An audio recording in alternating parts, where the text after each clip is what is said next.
चलिए, इस तरह का एक फ्रीक्वेंसी डिस्ट्रीब्यूशन टेबल है। अब हम तो जान गए हैं कि यदि श्रेणी की सीमा रेंज डाटा रहे तो हम लोग किस तरह से उसका मीडियन निकालते हैं, मध्यक निकालते हैं। तो हमारे पास फिर एक टेबल आ गया है।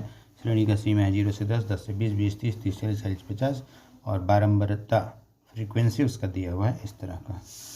तो हम लोग एक टेबल बना लेंगे और यहाँ पर एक कॉलम नया ऐड कर लेंगे। लास्ट कॉलम में लिखेंगे लेस देन कम्युलेटिव फ्रीक्वेंसी।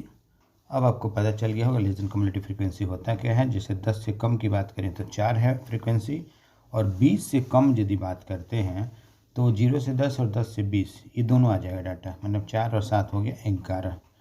तो हमने इस तरह लेस देन कम्युलेटिव फ्रीक्वेंसी पहला 4 और दूसरा 4 और 7 एरो से दिखाया गया। आशा करता हूँ क्लियर हो गया होगा। 4 और 7 11, 11 10 21, इस तरह से हम लोग लिख लेंगे।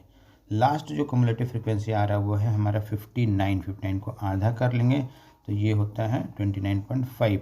अब 29.5 से ज़्यादा हमें देखना है कहाँ पे मिल रहा है।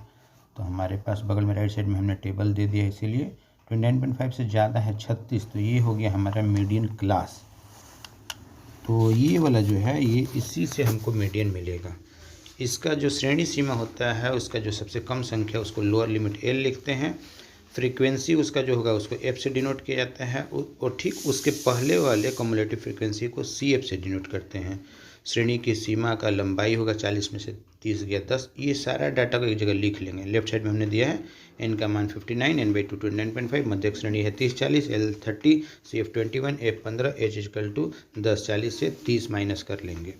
अब इन सारे डाटा को इस फार्मूला में बैठाएंगे। मध्यक बराबर L plus N by 2 minus C F बटा एफ इंटू एच, जैसा कि दिखाया गया है। मान को बैठा लेंगे, सिंपल सिंप्लीफिकेशन है। 17 बटा 3 5.66 होता है, 66 को राउंड करके 67 35.67 हो गया हमारा आंसर।